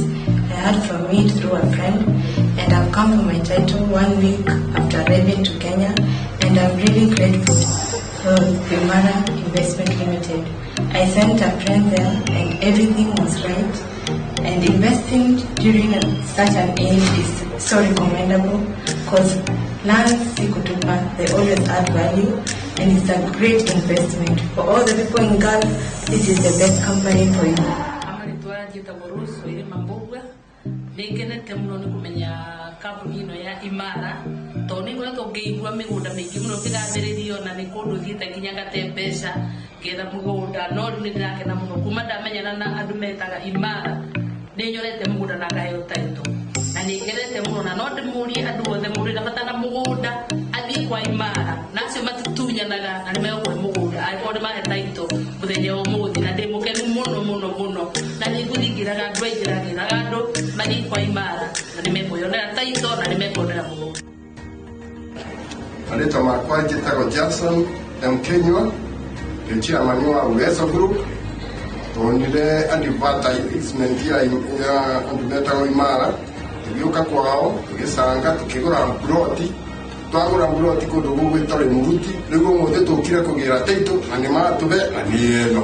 Imara Land Investments Limited nĩ mateithĩtie aigithia kwĩgwatĩra ng'ũndũ mĩena ngũrani ta Joska, Nanyuki, Romuruti, Malindi ona nginya Matu. Nĩguo kwĩyonera mĩgũnda ĩno, aigithia nĩ matwaragwo mũgũnda o mũthenya wa Jumamothi hatarĩ marĩhi. Imara Land Investments Limited, tugaga atĩ your title deed, our commitment. Wega muno urathi na mbere na kwirorera umemerekio murihire turugamirirwo ni andu acio a Imara na twina CEO tugweta MD kana CEO no jite MD no jite CEO mothe ni marito makwa na ndona ni muthiite mwanjite riu na miaka igana riu turi na miaka iri thiini wa thuguri kana guteithiriria aigithia uhoro wigie kwigwatira migunda kwa Imara Land Investments Limited toguo warumirira thiini wa clip iyo na kuri mwiroreri witu undu uria munene kana gitumi kiria kinene giatumire kambuni ya Imara Land Investments Limited yambiririo ni guteithiriria aigithia thiini wa uhoro wa guthondeka utonga kugerera kindu gigwitwo kwigwatira mugunda tondu mundu gwitwo Njoroge wa Githĩnji na mwirori witu wa Inoro TV rucirwa umuthi kwiragwo ati thiini wa itonga 10 kenda cia itonga icio cikoragwo itwikite uguo kugerera kugia mugunda kana ku real estate kuguo twita kambuni ya Imara Land Investments Limited turenda gutigirira ati mundu wothe wina kioneki gia kugia na mugunda negere na mugunda to mugunda wina title deed ni tugutiga kioneki giake ni giakinyanira na nikio ungirorera thiini wa clip yo twakorwo nayo hau kundu gugwitwo Rumuruti thaa ici mundu ugwitwo Njoroge wa Githĩnji tuheanite title deed kuma phase 1 nginya phase 7 thaa ici andu aria marari a phase tukaheana phase 1 to 3 mundu wothe wagurite title phase 4 5 6 and 7 title ciao ire office-ini ciumite koguo turatigirira ati kioneki kia muigithia o wothe gia kwigwatira title deed twita kambuni ya Imara Land Investments Limited ni gia kinyanira tondu tugaga ati process ya kugura mugunda ndingikinyanira utegwatire title andu aria memwena wa Nanyuki na kuma phase 1 nginya phase 5 tumahete title deed ciao mwena wa Joska mundu gwitwo Njoroge wa Githĩnji mweri 29 mweri wa mugwanja ni tugakona igongona inene muno haria Ruiru Sports Club tukiheana title deed cia kundu gugwitwo Joska phase 1 na phase 2 kundu gugwitwo Rumuruti cio ndakura cia phase 4 nginya 7 tukaheana muthenya ucio kundu gugwitwo mwena wa Nanyuki tugakora tukiheana title muthenya ucio na Matu phase 1 tondu turete phase 2. Thank you. Ndio tuthi Nanyuki. Yes. Tutware Nanyuki. Mwena wa Nanyuki turi na mugunda mwega muno. Handu hegwitwo Mutirithia. Mutirithia githito uguo ritwa rirakiuga ati ni gutirithania na muigithia na mugunda witu wi ndagika 10 peke yake kuma handu hegwitwo Nanyuki town. Ungirora town ya Nanyuki town ni town irakura muno. Ndio kana wiriga mwena wa Nanyuki bona Njoroge wa Githĩnji na mwiroreri witu wa Inoro TV. Nanyuki ni kuri ginya na moro igiri. Ni hari moro itagwo Cedar Mall. Neyo gitagwo Nanyuki Mall. Na koguo tugakurehera mugunda we only 10 minutes drive kuma Nanyuki town. Koguo uguthiete tajira wathi na barabara ya guthi Rumuruti kana guthi na barabara iriko kuma riu. Unyite barabara ya kuma Nanyuki urete Rumuruti. Correct. Na no wega ni kuria kiuria ki tondu barabara ya kuma Nanyuki guthi Rumuruti ni irekirwo rami. Na thaa ici turari uguo na andu aria magoka muthenya wa Saturday tugakona open day nene muno ona riu uguo turarie nawe uguo mundu ri na nyuki korona wakuhurire thimu kana kwandikire message no akwire ati farafara yaku mana nyuki guthie rumuruti ni rami irekirwo na ucio ni undu mwe turoraga twita kambuni ya Imara Investments Limited twenda gutwara aigithia aitu haria maendeleo maroka to tugaga atiriri ungikinya haria andu marorete guka mari ingiri ukinye mbere yao ri maendeleo magukore ri uria gugekika ni atiriri broti iria Imara Investments Limited irakwenderia ngiri 199 hindi yo miaka iri itatu iroka ni gacoka gukinya nuthu milioni na ikinye milioni ona makiria kugu turaroreria mwena wa Nanyuki tukiroreria aigithia tukamera atiriri muigithia arore maundu meri agiuka kuigithia mwena wa Nanyuki Nanyuki no ugure ni tondu wa kindu gitagwo speculation ati uracothiriria ati hindi ria farafara ya kuma Nanyuki guthie rumuruti ikurika migunda ino ni kwambatira bei muno ucoke ririkane ati farafara ya kuma haria marwa kuma ha keno ithiete nginya marwa iroka dual carriage irorete mwena wa Nanyuki correct kugu muigithia uranda kurorereria rucio ri ucio ni undu ungiagirirwo kuona eyurie niki kiratuma farafara irathondekwo with over 14 billion yumete haria keno ithie marwa nyite Nanyuki niki kiratuma nigetha mundu ucio ni atiriri maendeleo maria maroka mwena wa Nanyuki na we position kana we ige handu hau maendeleo magikinya magukore hau undu ungi wigie kundu uyu tu Nanyuki bwana Njoroge wa Githiji wajira ni wiriga guthie Orpajeta Conservancy kuri Orpajeta Conservancy thiini iri na mugunda witu uri kilomita 2 tu kuma Orpajeta Conservancy nginya haria mugunda witu uri ku thiini ni we ona ire ati kuri na mikawa kundu ku na gukoma utuku umwe mukawa thiini wa mukawa Orpajeta Conservancy ni ciringi 30 gukoma utuku umwe ngeuria atiriri kana muigithia yuria atiriri ngigura mugunda ucio wa Nanyuki ucio thiriria atiriri no wakiona we a holiday home handu ngithia kuhuruka na andu aku na ugakona mahinda mega no ukaenjoy muthenya ugakiumagara ugakirorera Orpajeta Conservancy kwina over 80 species ya nyamu iria andu mathia kwirorera gukiri na njogu kuri na nyamu iria na andu maraima muri moginya roraya maguka kwirorera kundu gwitwo Nanyuki kugu tukiri horo wa Nanyuki turaria handu hega mugunda witu bona Njoroge wa Githiji ni twikirite kindu gitagwo fence kana tukaurigiciria na rugiri wothe tukauiriga wothe na tugacoka tugekira gate thiini wa mugunda uyu Njoroge wa Githiji mai ti kurehe tukarehe mai buroti tu ya mbere iri na mai twikirite mugunda-ini ucio kugu ni kuga mundu wothe uragura mugunda uyu ni ego connect na mai mariku macio thitima iri kundu guku na kuri na thukuru no igwa thukuru munene muno Nanyuki witagwo Samuel Eto'o Academy ndaona no waona no igwite thukuru witagwo Endana Secondary School hindi yo wari hau Samuel Eto'o tondu ni jo wana shera no nginyo kono wonire Endana Secondary School na Endana Primary School kuga kundu guku kuri tayari ni tondu wa maendeleo na mugunda ucio wina maundu mau mothe mega ugu handu ngeka muci waku wa kuhurukaga turakwenderie na ciringi 199 na umuthi nganatia we no korwo ni eka ithano ready on 99 girigana ria 199 ni kiea gia 50 by 100 iria twitaga an eighth of an acre na an eighth of an acre no ri tugakwira atiriri twita Imara Investments Limited undu ungi utumaga tutuike ngurani na andu aria angi ni atiriri ni tugwitikagiria urihe kahora kahora tugakwira no wigirire ciringi 50 wona waigirira 50 ri tugakuhe nginya mieri 6 urikie kurihira broti yaku no muthi bona Njoroge wa Githiji ni tukuheana discount kuri mundu wothe ukuhura thimu kwa Imara na buku kia mundu wothe ukuhura thimu kwa Imara buku kia muthi tukumuhe discount ya ciringi 5,000 tondu twi guku kugu kia 195 ukigura na ki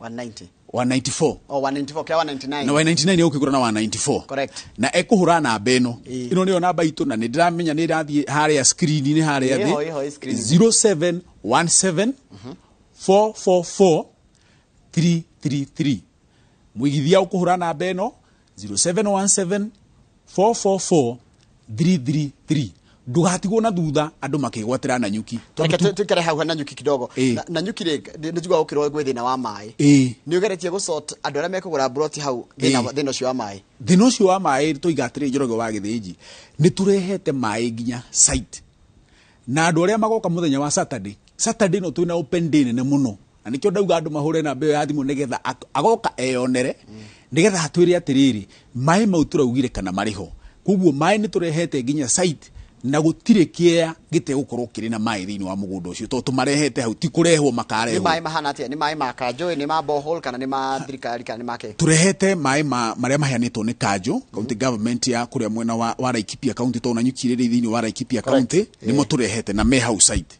koguo mere for use mundu wothe urenda mugunda na wiriragiria mugunda wina mai mugunda uyu wina mai yes hai ruto ima watu kugunda gutwara ku Watu mananyu kile koko mwena ngondo. Turi na ngondo kundu kungi gutiganite, tari ni turi na mugunda wa kundu gugwitwo haha Joska. Mundu wothe wiriragiria mugunda angiaka kana handu ungiikara Joska neho handu haria hakuhega. Project ino tumitaga Barizi City Joska. Tumitaga Barizi City tondu kundu guku ni kundu ungihuruka wehere inegene ria Nairobi. Ni undu Joska ni ndagika 45 kuma Nairobi CBD. Na riu ni gukire ginya na ngari cikiumaga haria ngara irathie ginya kundu gwitwo Joska. Ona Nairobi thini kwina ngari iraima igathie ginya kundu gwitwo Joska. Koguo mundu wi Nairobi na ni eriragiria kugia kamugunda gake tondu ni tui migunda ta kuria gwitu Kiambu ni yanyihire muno. Uyo niwe turaroreria tukauga atiriri ni egubatara egire kindu giake handu agiroreria maundu meri Bwana Njoroge wa Githiji. Wa mbere handu agiaka mucii wake na wakere handu agigura ni tondu wa kindu gitagwo speculation. Diukani uramenya ni hari na farafara itagwo the Great Eastern Bypass. Great Eastern Bypass ri iraima handu hegwitwo Mombasa, Mombasa Road. E connect kundu gugwitwo Kagundo Road. Icoke yume Kagundo Road e connect Garissa Road.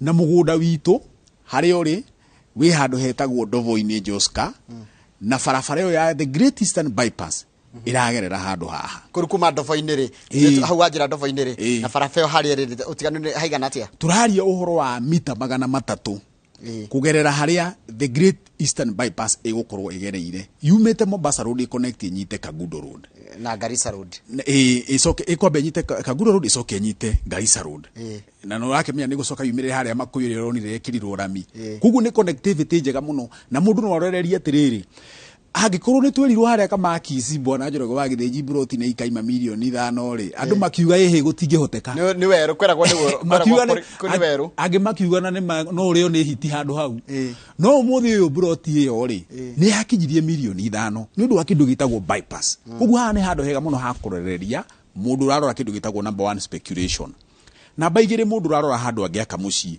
tondu Joska Bwana Njoroge wa Githiji na muithikiriria na mwiroreri witu ni ati ni handu andu makite micii na micii ri andu makite kundu guku ni micii miega kwina bungalows kwina mansions kugu tutiragutwara handu ati urathie gweterera andu moke haha ni haria tugaga atiriri Njoroge wa Githiji witu na mwiroreri witu ati ni for immediate development kana ni handu ukwambiriria gwaka mucii hau riu hamwe na cia ke by k na cirakinya ke cia citu cia mwena wa Joska ni cia 50 by 100 kana ni kia 8 vanika na kia giki turakendia na 435 wagura cash 435 itanie gwa kuriha pole pole twitaga guthua itanie guthua kidogo ucio wa guthua ri tuthuanagia nake tondu tugaga atiriri kwa Imara Investments Limited thabari ndaya yambagia na ikinya rimwe na another kana one of our principles in Imara Investments Limited ni kindu gitagwo affordability ati turakwira atiriri mugundu raima 35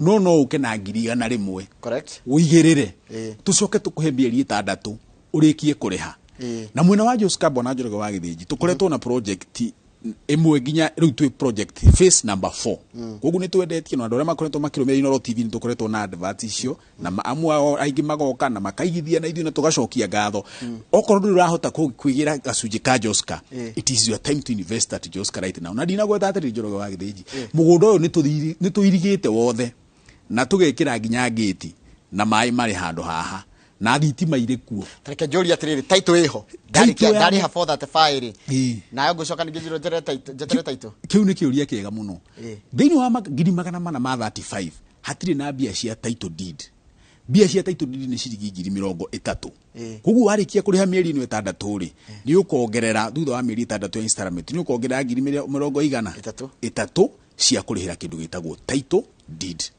na kwa Imara Investments Limited ithuĩ tutiendagia mugunda utari title tondu ithuĩ tugaga atĩ tũgĩkomana tũgĩũkĩra rũcinĩ twĩciragia ũrĩa investors aitũ mekũgĩa na taitũ. Koguo mũgũnda witũ wa mbere no ũngĩũka wĩtie taitũ, the mother taitũ ĩho, searches ciho, koguo nĩ kuga nawe twarĩkie nawe wona warĩkia kũrĩha plot yaku no ũtuĩke wa kwĩgwatĩra mũgũnda waku na wambĩrĩrie kũdevelop. Na twĩraga investors atĩrĩrĩ bwana Njoroge wa Gĩthĩnji, Joska wona wakinyia 75% kana warĩha gĩcunjĩ kĩa 75 kĩa mbia ciaku nĩ tũgwĩtĩkĩragia ũingĩre mũgũnda waku na wambĩrĩrie gwaka 75%. Okay. Ingira mũgũnda waku ongorwo ũraikaraga handũ ũrakomborete kanyũmba gũkũ Nairobi na nenda ũinũkage Joska gwaku toni ũkũinũka tũigane ndagĩka 45 wambĩrĩrie gwaka kanyũmba karĩa Ngai ũgũteithia wake ũkahora ũinũkage gwaku. Okay. Yes. Mũndũ anjĩra atĩrĩrĩ toria Imara atĩrĩrĩ kana magũre mũgũnda wakwa ndĩnaguo wa ĩka 10 hau Kamuru. Kamuru nĩ ahũre namba itũ nĩ tũgũbangana. Namba ĩyo tamĩcokere rĩngĩ. Namba itũ ya thimũ nĩ 0717 444 333. Etagwo Kibe. Anjĩra ũnjũrĩria kana CEO wa Imara Land no magũre mũgũnda wakwa wa 10 acres ndĩnaguo hau Kamuru. Ndona no wega nĩ mũkwaranĩria ahũra namba ĩyo nĩ mũkwaria. Haya treke koguo gũkũ wanjĩra nĩ 435 nĩ cash buyers na andũ arĩa mararĩha kana kahora nĩ 460 na warikia ucoke rute ngiri 30 cia title deed. Tarũ ingĩrĩha cash ũmũthĩ ingĩkara kahinda kaigana ndarĩha 30 cia title. Tukuheaga 90 working days nigetha tukunengere title deed yaku. No mũndũ ũrĩa ũrarĩha na installment rĩ we ũkĩrĩkia kũrĩha installment ciaku title yaku ĩ metha-inĩ. Tondu hena time no wahe ndakwe time ya gucaria. Twakora na time na title twakorwo twagĩciruta na andũ nĩ makĩrĩkirio na gũkĩgũra mĩgũnda itũ ndĩikaraga tarũ ongorwo nĩ na Nyuki phase 3 twathire Saturday igĩrĩ tukĩrĩkia. Koguo ona phase 4 ndĩngĩikara. Ũguo title tutikaragia kwa Imara Land Investments Limited. Ingĩenda gũthiĩ kuona mũgũnda wa Joska tondu wanjĩra na Nyuki nĩ mũgathikwo na Saturday no Ũko Joska ingĩenda kuona mũgũnda ũcio na ĩthia ona thiĩ ndĩikare gũthiĩ nginya ha gũthiĩ njũrie ha. Itegũtwarana na inyuĩ nĩgetha menye kana ũguo wanjĩra nĩ ũhoro wa ma. Ũngĩenda gũthiĩ mũgũnda witũ wa Joska wa mbere nĩ twendaga tũtware andũ site visit nigetha mũndũ agagĩ tondu mĩgũnda ĩkĩrĩ mĩingĩ na kũndũ kothe ndũgagĩthiĩ kwene ndũgagĩthiĩ kwene na tũiga atĩrĩrĩ no ũhũre namba ĩno itũ na nigetha ũtũjoin for a site visit na site visit citũ cia Joska tuthiaga mũthenya wa gatatũ na mũthenya wa Saturday, Wednesdays and Saturday. Ona Saturday no utware mundu ona umuthi uyu ngĩigua okorenda guthii hura namba turaheana hau 0717 niguo 444 333 na toiga umuthi mundu wothe urabuku broti bwana Njoroge wa Gĩthĩnji nĩ tũramũhe discount ya 5,000 nĩ tondũ nĩ atwĩrorera na atũthikĩrĩria. Yes. Haya treke tuke horo wa gũkũru Joska wanjĩra nĩ maũndũ marĩkũ ingĩgunĩka nako kũrĩa no njirie kwĩna thukuru wanjĩra kwĩna Olpajeta Joska ngĩgũra rĩ nĩ amenity irĩkũ kana nĩ maũndũ marĩkũ manguhĩrĩirie megie ũthii wa na mbere mategũtũma ningĩ ngoro ndĩrathi kũu na ndabatara mboga ndĩrĩcoka Kiambu thoko ndĩthi na bypass nginya wa mbere ndũrabatara gũcoka atĩ thoko Kiambu tondũ rĩu ũkorwo nĩ kũndũ ta Joska rĩu nĩ tuge nĩ ĩrĩa twetaga atiriri ati metropolitan ya Nairobi. Joska ni a very busy center na kuma Joska town guthi mugunda-ini witu ni kilomita 7. Hau ni handu raingira na nduthi na ciringi 50. Uguo wina thoko wina thukuru na thukuru tagwo Sunshine Secondary School ndike me promote hau na hena primary hau na tuina ako ni thibitari. There is a health center hau Joska handu hetagwo Ndovo-ini Health Center. Koguo ki health we covered na tukiaria horo wa andu aria makinyite kundu guku already ndakwira Njoroge wa Gĩthĩnji turagutwara handu rakora neighbors andu makite micii miega tere ungenda gwaka na uikare kundu kwina mansions kundu kwina bungalows. Koguo nayo oka ona concept iria turendia nayo broti citu nikio tucirigite ni ati uragura handu ungiaka mucii wa guikara handu hahoreru wiroreire irima iria muigwa igitwo Mua Hills nikio turamita Barizi tondu Mua Hills kireo hau muigwa horo wa gavana uria wakite na hau uguo. Koguo nayo no gwikuhiriria Mua Hills ni uraciona wega kuria mutamburuko wacio wega ona iria tugitaga Kenya Hills ni wagiciona na Daystar matikireo mwena uria ungi wa Mombasa Road. Koguo ni kundu gukiri kuhoreru wega na ni handu guka wikare na tuiga ati ona kindu kiria gitumite muno turorererie ni that Great Eastern Bypass iria turaroreria ati wona muigithio ukagura mugunda handu hau 435 mundu wiciragia guthondeka utonga giki ni kia kiega muno gia kugura mundu wiciragia gwaka mucii haha niho handu haria haku. Reke njũrie atiriri values cia Imara nĩ irĩkũ? Tarũ values cianyu imwe ya value itu twita Imara Land Investments Limited ni kindu gitagwo integrity kana kindu gitagwo wĩigĩrĩrĩku. kuga atiriri twita Imara Land Investments Limited ni twiruteire ati thiini wa field iyuritwo ni ukorana maundu maingi andu gutaindo ciao make invest migunda-ini ri ni tukwenda gutuika andu mena ngurani na gutigirira atiriri muigithio uria wothe ugoka kwa Imara Land Investments Limited ndagate bia ciake gutire mundu ukorwo ni ciringi yake arehire kwa Imara Land Investments Limited na twikaga uguo na njira ya atiriri tugithie gukugurira mugunda kuma hari kinya ria mbere tugithie gwetha mugunda tutigagirira tuona mugunda wina title deed na tugeka kindu gigwitwo search na tugakurehera mugunda mutheru turamenya ati twikite ginya ria twitaga green card ati ni turorete mugunda ucio ginya history yaguo ati muigithia twamunengera mugunda uyu gutire mundu magoka kurania nake kiuria ati ukomeire mugunda wa thirikari kana wa mundu ungi wina bara kana thigithigi integrity ni kindu gia bata muno kuri kambuni ya Imara Land Investments Limited tondu ni tuyi ati ritwa riega ni ria kwendeka gukira fedha na dhahabu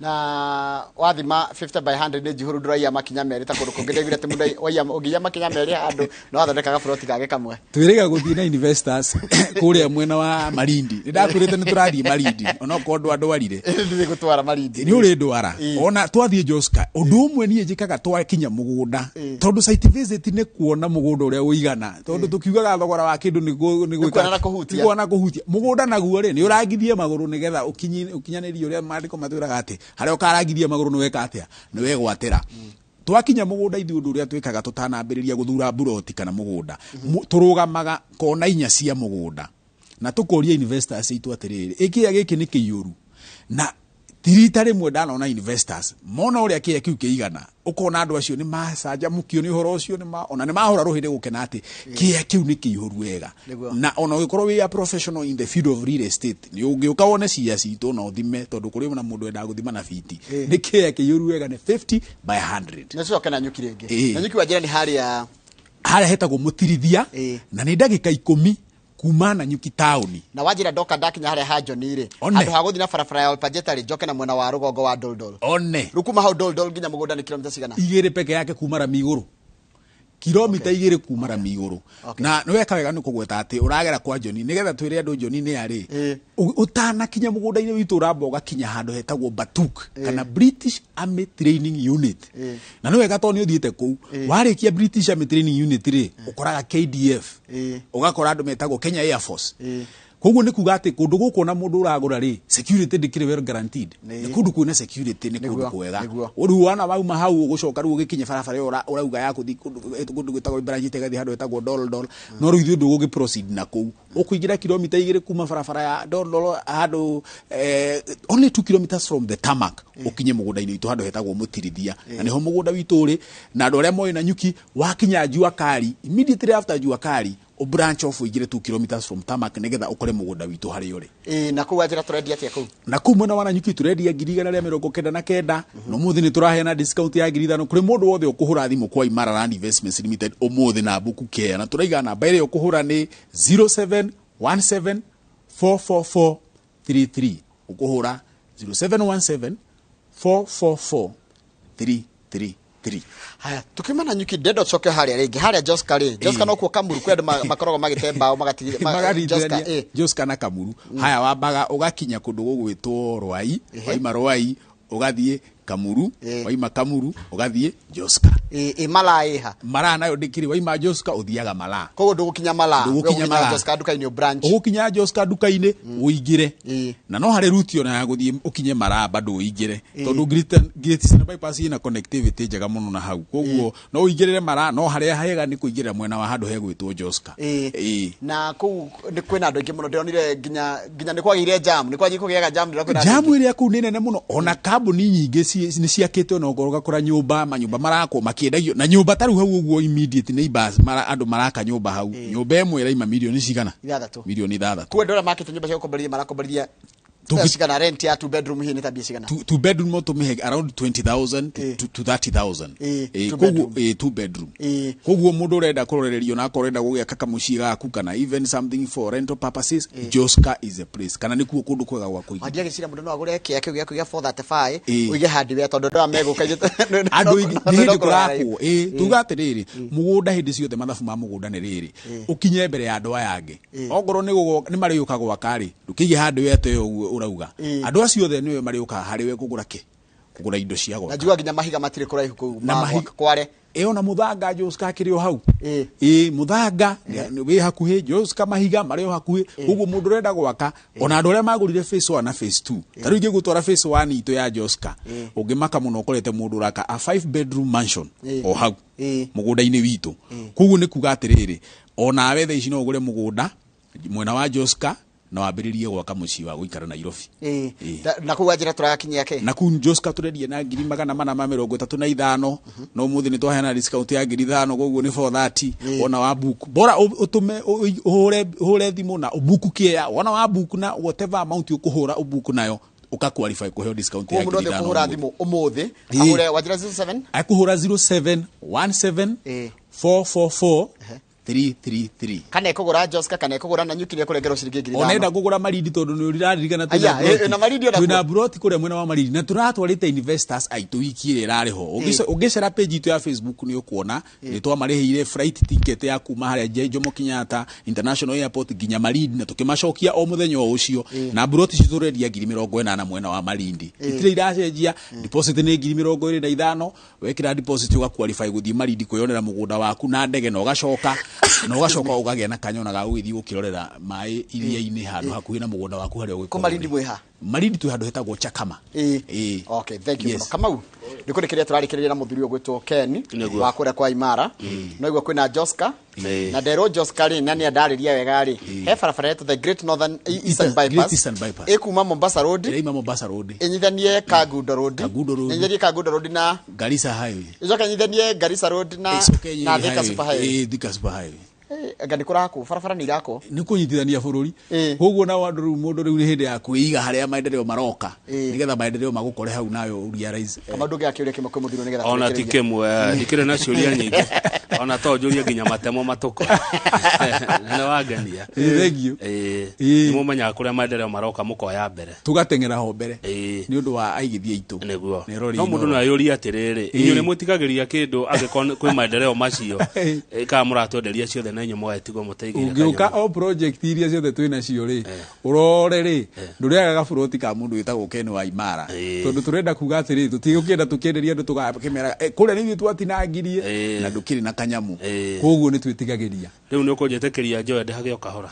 ini nduke riu kwanja we ona ndigo ikuhe discount njega muno we riu ni ukiri murata wakwa mwina njoroge wa githinji imuka kuria discount no nginya ndimuhe discount njega na hatire cira ugoka tondu ni ndienda cira wa migunda cira wa migunda ti mwega wiragwo ciragwo nginya andu magakua magatiga gicirwo tuga ni twehagire macira macio kugerera ati ni twikaga kindu gitagwo due diligence toguo ni turora kindu gitagwo green card tutanoya mugunda tunengere investors ri ni turorete kuma kiambiriria uria ucenjanitio ukarora wale wangania nigetha ungiona hari na gathigithigi kare ho hihi hindi wale wa thirikari ri mugunda tocio ni tuweheragira koguo migunda itu ndire macira na nikio na ndore tukore tukienderia ni irati ni tukore tukiheana title deed ona inyu ni mukoretwo mugikava mithenya itu ya title deed haha Inoro koguo ni tuheanaga title tondu tuguraga migunda ino theri migunda yanyu kia mwisho nigetha tuthie migunda yanyu ni ya njuke jake jikare kana jeterere ya go speculate tuina migunda ya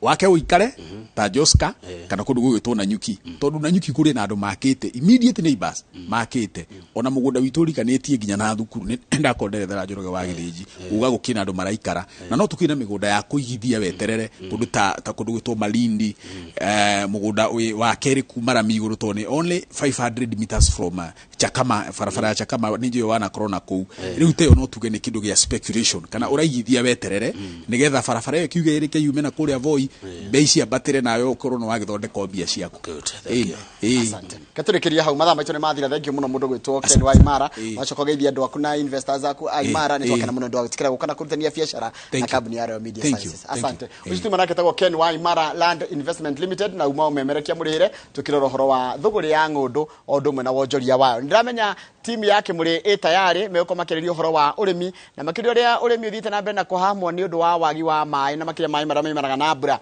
twina murimi gwitwo Jude kuma kuria Naivasha na murimi ogwitwo Timothy Murage kuma kuria kundu gwitagwo Nyahururu meko makiario horo wa urimi no tha ici ndende ndikuga horo tondu kama unie kuga horo ni ndireharirie ni mahoro maitu ma thaa 3 meko umuthi andu a Azimio na Kenya Kwanza titago kokuma go asante